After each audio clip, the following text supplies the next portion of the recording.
Children, we're going to continue looking at animals and how God has made them so wonderfully. There's a Bible verse in the book of Job, and it says this: "But now ask the beasts, and let them teach you." Honeys, God has given us our animals for a reason, and the main reason we have animals is to teach us about God. He does love us, and He cares about all the things we desire. He knows we're going to love those animals too. The Bible verse goes on to say, "And the birds of the heavens, and let them tell you."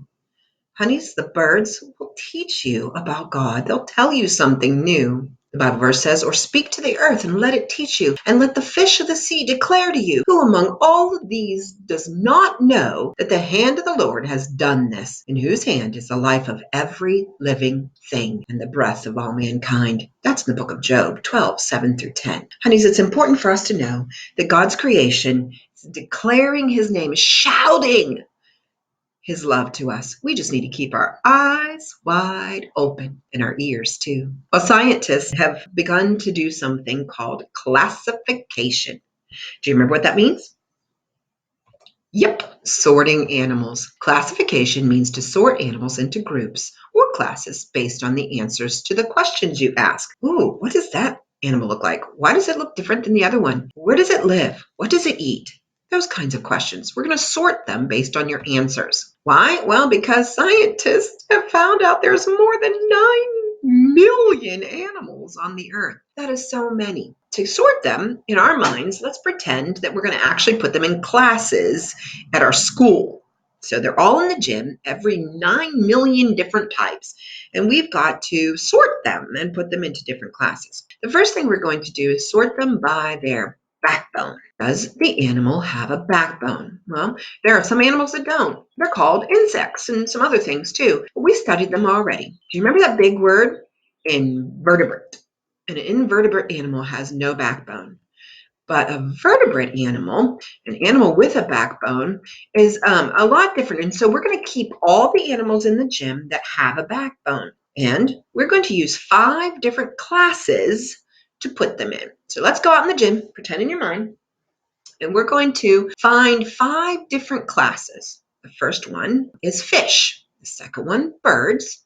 Amphibians, do you know what those are? Reptiles. And then last, mammals. So go out into the gym. Are you there in your mind?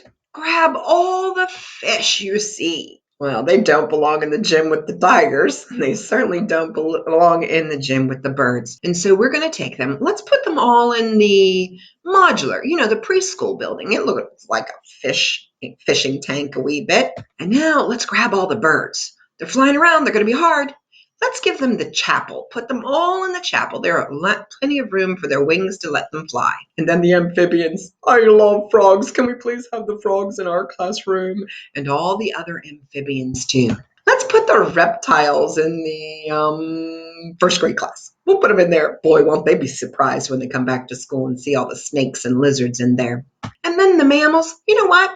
That's the largest group. So we're going to go ahead and leave them in the gym. Just leave them in there and they'll be all together. Well, you're going to find a bit about every one of these classes. But for right now, let's go back to the chapel and look closely at the birds. We're going to learn as much as we can about a bird. What makes a bird a bird? Are all birds the same? Nora sure was telling us something she knows about a bird. I want to tell you the only thing that makes a bird is its feathers. If it's a bird, it's got to have some feathers. Feathers are the most important part about a bird. They're just absolutely beautiful. All birds have feathers.